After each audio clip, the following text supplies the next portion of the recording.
Gaza has suffered enough. It is time to rebuild homes, reopen schools, and restore normalcy. Dengan visi diplomasi aktif, Indonesia berkomitmen untuk menjadi jembatan antara dunia utara dan selatan, serta berkontribusi dalam menciptakan tatanan global yang lebih damai dan stabil.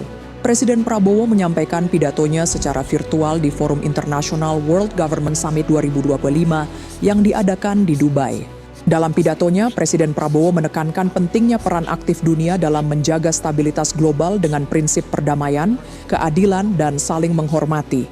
Presiden Prabowo menyatakan bahwa dunia saat ini menghadapi tantangan besar, termasuk konflik di Ukraina, Gaza, dan Kongo Timur. Presiden menekankan bahwa solusi berbasis dialog dan keadilan adalah kunci untuk mengatasi masalah-masalah ini. Terkait gencatan senjata di Gaza, Presiden Prabowo menilai gencatan senjata yang saat ini berlaku di Gaza belum cukup untuk menghentikan kekerasan yang dilakukan oleh militer Israel kepada rakyat Palestina.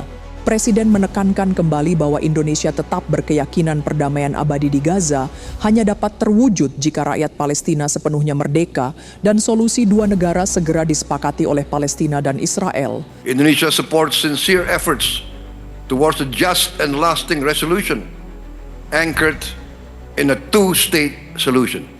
Presiden Prabowo juga menilai retorika tak cukup untuk mendukung tercapainya tujuan perdamaian di Gaza.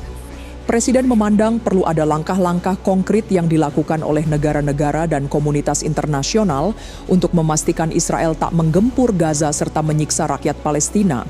Presiden Prabowo lantas mengingatkan negara-negara peserta World Government Summit, jika krisis itu dibiarkan, perubahan yang tak terkendali akan mengancam stabilitas dunia.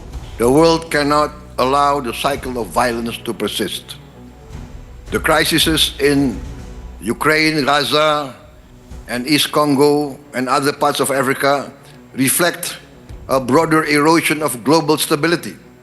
Presiden Prabowo juga menyoroti komitmen Indonesia dalam menjalin kemitraan global dengan negara-negara besar seperti Amerika Serikat dan Republik Rakyat Tiongkok. Indonesia juga berusaha meningkatkan peran di organisasi internasional seperti BRICS, OECD, CPTPP, dan Indo-Pacific Forum. Presiden Prabowo menyebut keinginan itu merupakan upaya Indonesia untuk non-blok dan tidak memihak kelompok manapun. Presiden melanjutkan forum-forum kerjasama itu diyakini mengedepankan semangat untuk berdialog dengan setara dan menghindari berbagai permusuhan. Bagi Presiden, sikap Indonesia itu merupakan cerminan politik bebas aktif Indonesia yang tidak berpihak kepada satu kelompok kuat tertentu, termasuk kelompok-kelompok yang dipimpin oleh Amerika Serikat ataupun China. To listen as much as we speak, forging partnerships based on trust and mutual respect. Dalam kesempatan yang sama, Presiden Prabowo juga menegaskan keinginannya untuk memperkuat peran Indonesia menjaga stabilitas di kawasan, sekaligus menjadi jembatan antara negara-negara maju di belahan utara dunia, Global North, dan negara-negara berkembang di belahan selatan dunia, Global South. Demi mewujudkan itu, Presiden menyebut Indonesia harus lebih dulu menjaga stabilitas di dalam negeri.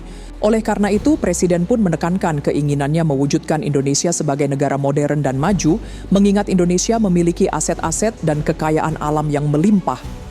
Moving forward, Indonesia aims to strengthen its role as a force for regional stability and development, while maintaining its position as a bridge between the global North and the global South, to promote peace, cooperation, and stability. But of course, we know that to be an effective actor on the global stage, we must keep our own house in order. We must do our own homework at home.